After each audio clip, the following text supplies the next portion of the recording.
Yesterday, the FBI alleged it had foiled an Iranian terror plot, but the main suspect has been in custody since September. So why did the Department of Justice wait until now to announce this threat?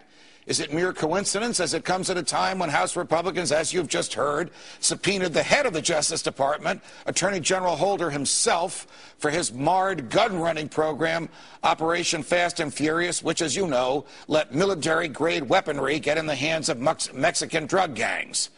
Or is there another explanation for this curious announcement that Mr. Holder made yesterday?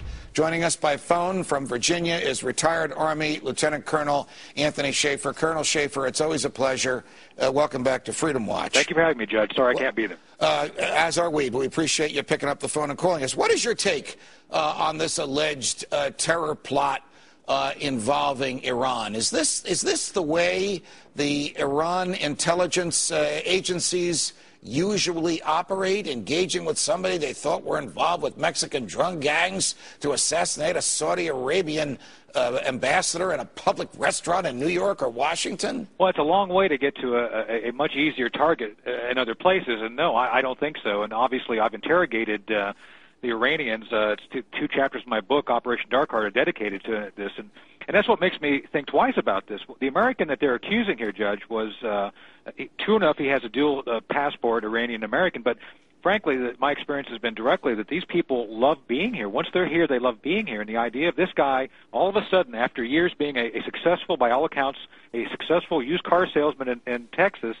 part of the community, I would think it would be very difficult to imagine him just all of a sudden deciding that he's going to go against everything he's done for the past, for the past 15 years to do this. It does not spell correctly at this point in time. All right. Well, give me, if you would, your best estimate as to what does spell correctly. For example, is it possible that this Iranian American is a double agent who wanted to trick the government of the United States of America into taking some action against Iran? Is it likely that the FBI concocted this whole thing, and because it was a sting, nobody was ever in danger? There was never a real plot. This guy was plotting with FBI agents who he thought were Mexican drug lords. What does Colonel Schaffer think really went down here? I think that's part of it. I think the reason it came out now is literally this is red meat to a bunch of lions. I think this is why they threw it out now at this point, not in September. Secondly, yeah, the FBI's had a record lately, and I did talk to one of my inside guys today, and he is saying that he thinks the same thing. You know why? Because he can't find any real information, and he's got a clearance. So that tells him that there's something going on that's extraordinary by the fact that he's an inside, investigator, knows what's going on, and yet, and I'm going to quote here, there's nothing on this within the DOJ beyond what they've talked about publicly, which means to him there's something very wrong with it. Look, the United States used failed and flawed intelligence to attack Iraq in 1991 and in 2003.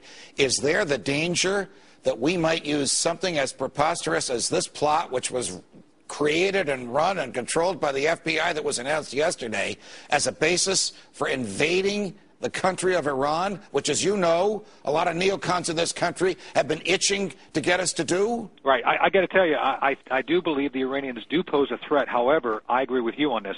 There's no reason to believe at this point that the intel is there to justify direct military action. So what we need to do here is look much deeper at this beyond what's been put out there.